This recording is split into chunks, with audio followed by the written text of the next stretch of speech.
ನಾವಿಷ್ಟೆಲ್ಲ ದೇವರ ಪೂಜೆ ಮಾಡ್ತೇವೆ, ಇಷ್ಟೆಲ್ಲ ವ್ರತ ಮಾಡ್ತೇವೆ, ಸ್ವಾಮಿ ನಮಗೆ ಇಷ್ಟು ಕಷ್ಟ ಯಾಕೆ? ಬೇರೆ ಯಾರೋ ಹೇಗೋ ಇದ್ದಾರೆ, ಅವರ ಕಷ್ಟ ಹೇಗಪ್ಪ, ಅವರೆಲ್ಲ ಅಷ್ಟು ಚೆನ್ನಾಗಿದ್ದಾರಲ್ಲ ಅಂತ ಅವರು ಚೆನ್ನಾಗಿದ್ದಾರೆ ಅನ್ನೋದು ನಿರ್ಣಯ ಮಾಡಿಬಿಟ್ಟಿರ್ತಾನೆ. ಎರಡು ತಪ್ಪು ಮಾಡ್ತಾನೆ ಮನುಷ್ಯ. ಒಂದು, ಇನ್ನೊಬ್ಬರು ಚೆನ್ನಾಗಿದ್ದಾರೆ ಅಂತ ನಿರ್ಣಯ ಮಾಡಿರ್ತಾನೆ. ಇನ್ನೊಂದು, ತಾನು ಒಳ್ಳೆಯವನು ಅಂತ ನಿರ್ಣಯ ಮಾಡಿಬಿಟ್ಟಿರ್ತಾನೆ. ನಾನು ಒಳ್ಳೆಯವನಲ್ವಾ, ನಾವೆಷ್ಟು ಒಳ್ಳೆಯವರು ನೋಡ್ರಿ. ಎರಡು ತಪ್ಪೇ. ಅವರವರ ಸಮಸ್ಯೆ ಅವರಿಗಿರ್ತದೆ. ಇರುವೆ ಭಾರ ಇರುವೆಗೆ, ಆನೆಯ ಭಾರ ಆನೆಗೆ. ಪ್ರತಿಯೊಬ್ಬರೂ ಕಷ್ಟದಲ್ಲಿರುವವರೇ. ಹಣ ಇಲ್ಲದವನಿಗೊಂದು ಕಷ್ಟ, ಹಣ ಇರುವವನಿಗೊಂದು ಕಷ್ಟ. ಮಕ್ಕಳಿಲ್ಲದವರಿಗೊಂದು ಕಷ್ಟ, ಮಕ್ಕಳಿರುವವರಿಗೊಂದು ಕಷ್ಟ. ಮನೆ ಇರುವವರಿಗೊಂದು ಕಷ್ಟ, ಮನೆ ಇಲ್ಲದವರಿಗೊಂದು ಕಷ್ಟ.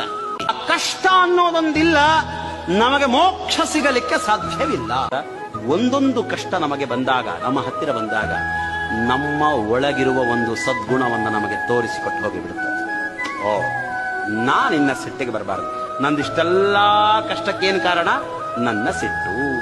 ನಾನು ಬಿಡಬೇಕದು. ಇಷ್ಟೆಲ್ಲ ಕಷ್ಟಕ್ಕೇನು ಕಾರಣ?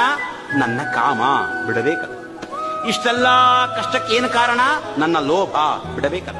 ಇಷ್ಟೆಲ್ಲ ಕಷ್ಟಕ್ಕೇನು ಕಾರಣ ಅಂತ ನಾವು ಹುಡುಕ್ತಾ ಕೂಡ್ತೇವಲ್ಲ, ಆ ಕಷ್ಟದ ಮೂಲದ ಒಳಗಿರುವ ಏನೋ ದುರ್ಗುಣ ಇದೆಯಲ್ಲ.